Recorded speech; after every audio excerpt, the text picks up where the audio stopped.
Hello everyone, আমার চ্যানেলে সবাইকে অনেক স্বাগতম। আজকে নিয়ে এসেছি, দেখতে পাচ্ছেন, তেলের মধ্যে আমি 2টো তেজপাতা, 3টা কাঁচামরিচ দিয়ে এগুলোকে হালকা লাল লাল করে ভেজে নিয়ে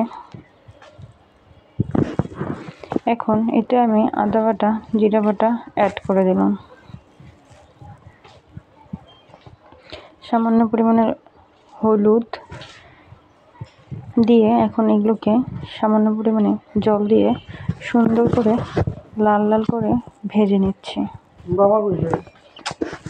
এগুলোকে সুন্দর করে লাল লাল করে আমি ভেজে নিচ্ছি।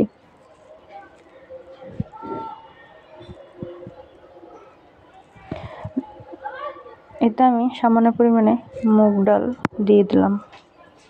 দেখতে পাচ্ছেন, এখন মশলাগুলোর সাথে ডালগুলো দিয়ে হালকা হালকা করে আমি এগুলোকে সুন্দর করে ভেজে নেব।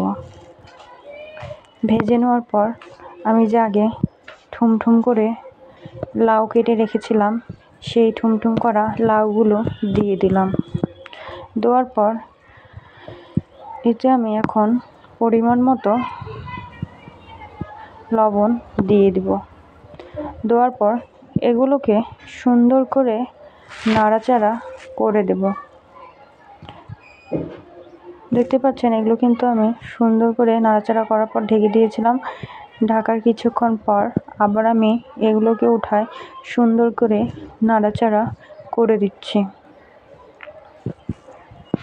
এটি হচ্ছে আজকের নতুন রেসিপি, মুগ ডাল দিয়ে লাউ।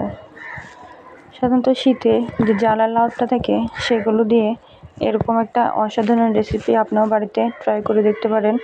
দেখতে পাচ্ছেন, কিছুক্ষণ পর পর আমি এগুলোকে সুন্দর করে ঢেকে ঢেকে রান্না করছি। দেখতে পাচ্ছেন, মোটামুটি আমার লাউটা কিন্তু সেদ্ধ হয়ে গিয়েছে এবং লাউটা কিন্তু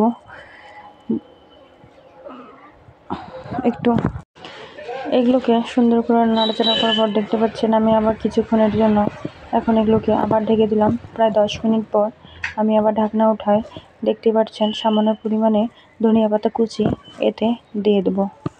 দেওয়ার পর এখন এগুলোকে সুন্দর করে নাড়াচাড়া করে দিচ্ছি।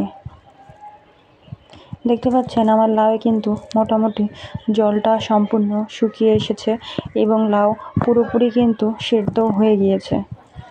আমি আবার কিছুক্ষণের জন্য এগুলোকে ঢেকে দেব। প্রায় 5 মিনিট পর আবার আমি ঢাকনা উঠিয়ে দেখতে পাচ্ছেন, লাউটা আমার একদম ফুলফিল একেবারে সুন্দর করে জলটা টেনে গিয়েছে এবং যে ধনিয়া পাতা দিয়েছিলাম ওটাও কিন্তু মোটামুটি কিন্তু সেদ্ধ হয়ে এসেছে। আমি পরিমাণ মতো টেস্ট করে আবার সামান্য পরিমাণে লবণ দিয়েছিলাম। দেখতেই পাচ্ছেন, ফাইনালি আমার লাউ কিন্তু ঝোল প্রায় শুকিয়ে এসেছে এবং লাউটা কিন্তু প্রায় হয়ে এসেছে। এখন আমি এগুলোকে ভালো করে মোটামুটি এখন আমার লাউ কিন্তু হয়ে গিয়েছে। আমি আবার 5 মিনিটের জন্য আবার এগুলোকে ঢেকে রেখেছিলাম। ঢাকার পর দেখতে পাচ্ছেন, এখন কিন্তু ফুলফিল আমার লাউয়ের ঝোল প্রায় একদম গামাখা অবস্থায় হয়ে গিয়েছে। আমার যে মুগ ডালগুলো দিয়েছিলাম সেগুলোও কিন্তু একদম মোটামুটি ভালোভাবে সেদ্ধ হয়েছে এবং লাউয়ের জল তো নাই, প্লাস যে আমার যে তরকারিটা যে আছে সম্পূর্ণ সুন্দরভাবে দেখতে পাচ্ছেন মাখা হয়ে গিয়েছে। এখন আমি এগুলোকে সুন্দর করে নামিয়ে নেব। দেখতে পাচ্ছেন, নামানোর পর ফাইনালি আমার মুগ ডাল দিয়ে লাউয়ের তরকারিটা কেমন হয়েছে অবশ্যই আপনারা কমেন্ট করে জানাবেন। চ্যানেলটা সাবস্ক্রাইব করে অবশ্যই পাশে থাকবেন। ভিডিওটি যারা দেখছেন তাদেরকে অসংখ্য ধন্যবাদ। আজকের রেসিপি মুগ ডাল দিয়ে লাউ, দেখতেই পাচ্ছেন কেমন হয়েছে।